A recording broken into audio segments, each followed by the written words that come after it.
రాజకీయం అంటే 5 ఏళ్లకు ఒకసారి వచ్చే ఎన్నికల యుద్ధం కాదు. కుర్చీల కోసం చేసే కుయుక్తులు అంతకన్నా కాదు.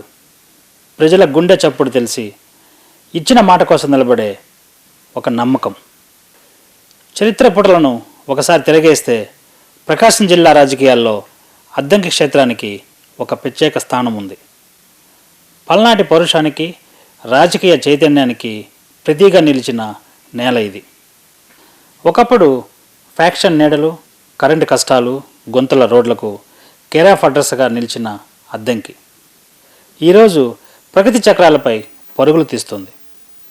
కాలం మారింది, ప్రభుత్వాలు మారాయి, రాజకీయ సమీకరణాలు మారాయి. కానీ అద్దంకి ప్రజలు ఒక నాయకుడిపై ఉంచిన విశ్వాసం మాత్రం మారలేదు. అసలు అద్దంకి రాజకీయ చరిత్ర వెనుక దాగి ఉన్న ఆ ఉత్కంఠభరితమైన కథేంటో ఇప్పుడు చూద్దాం.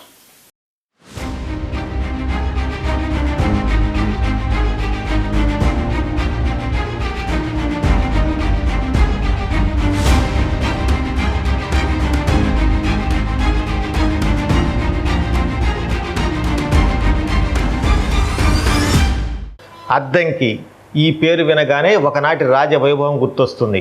ప్రతాపరుద్రుడి పతనం తర్వాత నవ్యాంధ్ర చరిత్రలో సువర్ణాక్షరాలతో లిఖించబడిన అధ్యాయాల్లో అద్దంకి ఒకటి. రెడ్డి రాజుల సామ్రాజ్యానికి తొలి రాజధానిగా చరిత్రలో నిలిచిన ఈ నేల మహాభారతకర్త ఎర్రప్రగడ వంటి మహాకవులకు స్ఫూర్తినిచ్చిన సాంస్కృతిక కేంద్రం కూడా. అయితే కాలక్రమేణా ఈ చారిత్రక భూమి రాజకీయ ఆధిపత్య పోరాటాలకు వేదికగా మారింది. 1955లో అద్దంకి నియోజకవర్గం ఏర్పడిన నాటి నుంచి ఇక్కడ రాజకీయాలు ఎప్పుడూ ఉత్కంఠభరితంగానే సాగాయి. ముఖ్యంగా 1980 నుండి 2000 వరకు జరిగిన పరిణామాలు అద్దంకిని రాష్ట్ర రాజకీయాల్లో ఒక కీలక నియోజకవర్గంగా నిలబెట్టాయి. అది కేవలం పార్టీల మధ్య పోటీ కాదు, 3 బలమైన రాజకీయ కుటుంబాల మధ్య సాగిన ఆధిపత్య పోరాటం. అవును, అద్దంకి రాజకీయాలంటే ఒక మైండ్ గేమ్. ఒకప్పుడు ఇక్కడ ఎన్నికలు జరిగాయంటే కేవలం ఎవరు గెలిచారన్నది కాదు, ఏ వర్గం పై చేయి సాధించిందన్నదే ప్రధాన చర్చ. దశాబ్దాల పాటు ఈ ప్రాంత రాజకీయాలను 3 బలమైన కుటుంబాలు ప్రభావితం చేశాయి. అవి కరణం, బాచిన మరియు గొట్టుపాటి కుటుంబాలు. ఒకవైపు 1978లో కాంగ్రెస్ పార్టీ తరపున రాజకీయాల్లోకి వచ్చిన కరణం బలరామకృష్ణమూర్తి. కింది స్థాయి క్యాడరు సహకార సంఘాలపై బలమైన పట్టు సాధించారు. మరోవైపు వైద్య వృత్తి నుంచి రాజకీయాల్లో వచ్చి 1983లో ఎన్టీఆర్ ప్రపంచంలో తెలుగుదేశం పార్టీ తరపున విజయం సాధించిన బాచిన చెంచు గరటయ్య నిరంతరం ప్రజల్లో ఉంటూ అద్దంకిలో ప్రత్యేక గుర్తింపు సాధించారు. ఇక మాటూరు నియోజకవర్గం వేదికగా రాజకీయ పునాది వేసిన గొట్టిపాటి హనుమంతరావు 1983లో ఎమ్మెల్యేగా గెలిచి అనంతరం మంత్రిగా ఎదిగి గొట్టిపాటి వర్గానికి బలమైన రాజకీయ పునాది నిర్మించారు.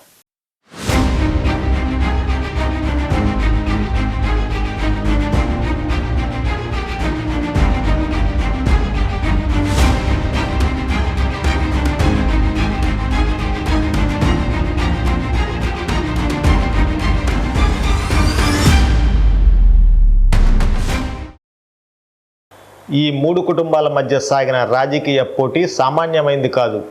ఎన్నికలు సమీపిస్తే చాలు గ్రామాల్లో ఉద్రిక్తతలు పెరిగేవి. వ్యూహాలు, ప్రతివ్యూహాలతో రాజకీయ వాతావరణం వేడెక్కేది. ఈ ఆధిపత్య పోరాటాల మధ్య సామాన్య ప్రజలు, కార్యకర్తలే ఎక్కువగా నష్టపోయేవారు. దీని ప్రభావం అభివృద్ధి పైన పడింది.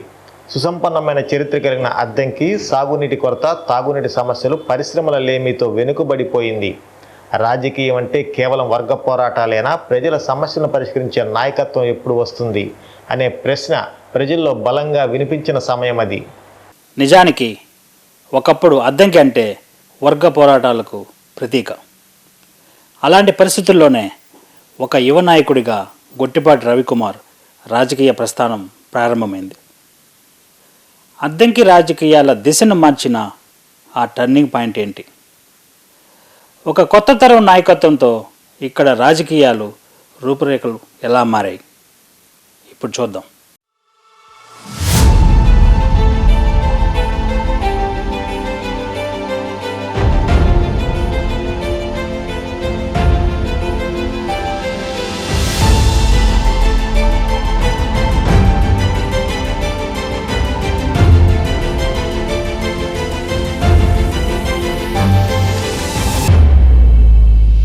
అలాంటి రాజకీయ వాతావరణంలోనే గొట్టిపాటి హనుమంతరావు గారి రాజకీయ వారసుడిగా గొట్టిపాటి రవికుమార్ ప్రజాక్షేత్రంలో అడుగుపెట్టారు.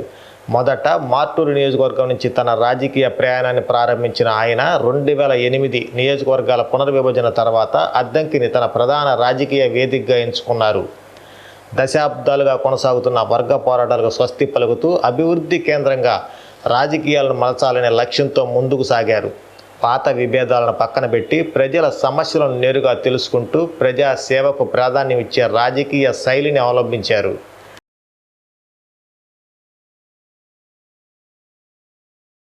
ఒక్కసారి ఆలోచించండి.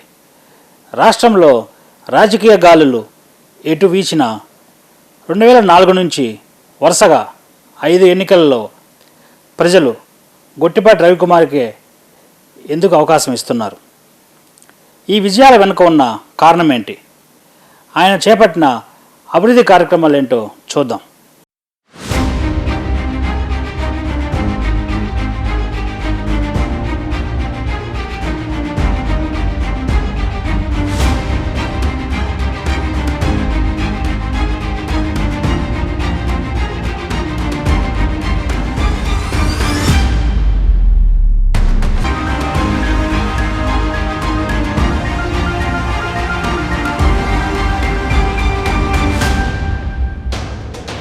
రాజకీయ విశ్లేషకుల అభిప్రాయం ప్రకారం గొట్టిపాటి రవికుమార్ విజయానికి 3 ప్రధాన కారణాలు ఉన్నాయి. ప్రజల్లో నిరంతరం ఉండటం, గ్రామ స్థాయిలో బలమైన కేడర్ను నిర్మించుకోవడం, ఇచ్చిన మాటకు కట్టుబడి ఉండటం. అద్దంకిలో గ్రానైట్ పరిశ్రమల అభివృద్ధికి ప్రోత్సాహం అందించడం ద్వారా స్థానిక యువతకు ఉపాధి అవకాశాలు పెరిగాయి. గ్రామాల్లో బీటీ, సీసీ రోడ్ల నిర్మాణం వేగవంతమైంది. మంచినీటి చెరువుల పునరుద్ధరణతో తాగునీటి సమస్య పరిష్కారానికి చర్యలు తీసుకున్నారు. ప్రభుత్వ పాఠశాలల్లో మౌలిక వసతుల అభివృద్ధికి ప్రాధాన్యం ఇచ్చారు. ఒకప్పుడు ఫ్యాక్షన్ రాజకీయాలకు గుర్తింపుగా నిలిచిన అద్దంకి నేడు అభివృద్ధి చర్చకు కేంద్ర బిందువుగా మారిందని స్థానికులు చెబుతున్నారు. 2024 ఎన్నికలు అద్దంకి రాజకీయ చరిత్రలో మరో కీలక అధ్యయనం. కూటమి విజయం తరంగంలో గొట్టిపాటి రవికుమార్ 5వసారి ఎమ్మెల్యేగా ఎన్నికయ్యారు. ఆయన రాజకీయ అనుభవాన్ని గుర్తించిన ముఖ్యమంత్రి చంద్రబాబు నాయుడు రాష్ట్ర మంత్రివర్గంలో విద్యుత్ శాఖ బాధ్యతలను అప్పగించారు. మంత్రిగా ఆయన ప్రయాణం ఎలా సాగుతుందో చూద్దాం.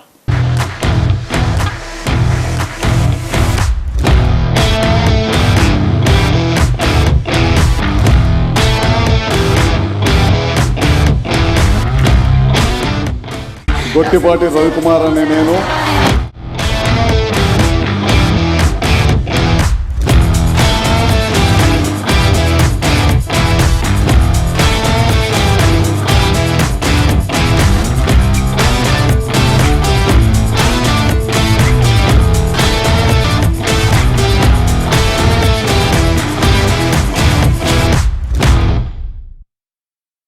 విద్యుత్ శాఖ మంత్రిగా బాధ్యతలు చేపట్టిన తర్వాత విద్యుత్ వ్యవస్థ బలోపేతానికి పలు సంస్కరణలు శ్రీకారం చుట్టారు. సంక్షోభంలో ఉన్న రంగాన్ని గాడిలో పెట్టేందుకు వరుస సమీక్షలు నిర్వహించారు. వేసవి కాలంలో రాష్ట్ర వ్యాప్తంగా అంతరాయం లేకుండా విద్యుత్ సరఫరా కొనసాగేందుకు చర్యలు తీసుకున్నారు. రైతులకు పగటిపూట నాణ్యమైన 9 గంటల ఉచిత విద్యుత్ అందించే కార్యక్రమాన్ని కొనసాగిస్తున్నారు. సబ్స్టేషన్ల ఆధునీకరణ, కొత్త విద్యుత్ లైన్ల నిర్మాణం వేగవంతం చేశారు. సౌర, పవన విద్యుత్ ప్రాజెక్టులకు ప్రాధాన్యం ఇస్తూ ఆంధ్రప్రదేశ్ను పునరుత్పాదక ఇంధన రంగంలో ముందంజలో నిలపాలని లక్ష్యంగా పనిచేస్తున్నారు. ఒక సాధారణ రైతు కుటుంబం నుంచి రాజకీయాల్లో అడుగుపెట్టి ప్రజల మధ్య నాయకుడిగా ఎదిగిన వ్యక్తి గొట్టిపాటి రవికుమార్. అద్దంకి ప్రజల విశ్వాసాన్ని సంపాదించి నేడు రాష్ట్ర మంత్రిగా నవ్యాంధ్ర అభివృద్ధిలో తన పాత్రను కొనసాగిస్తున్నారు. రెడ్డి రాజుల తొలి రాజధానిగా చరిత్రలో నిలిచిన అద్దంకి దశాబ్దాల పాటు రాజకీయ ఆధిపత్య పోరాటాలను చూసింది. అయితే అదే అద్దంకి నేడు అభివృద్ధి రాజకీయాల వైపు అడుగులు వేస్తుంది. ఈ మార్పు వెనుక ఉన్న గొట్టిపాటి రాజకీయ ప్రయాణం ఎందరికో అధ్యయనం చేసే అంశంగా నిలుస్తుంది. మరో ఆసక్తికరమైన కథనంతో మళ్ళీ కలుద్దాం. నమస్తే.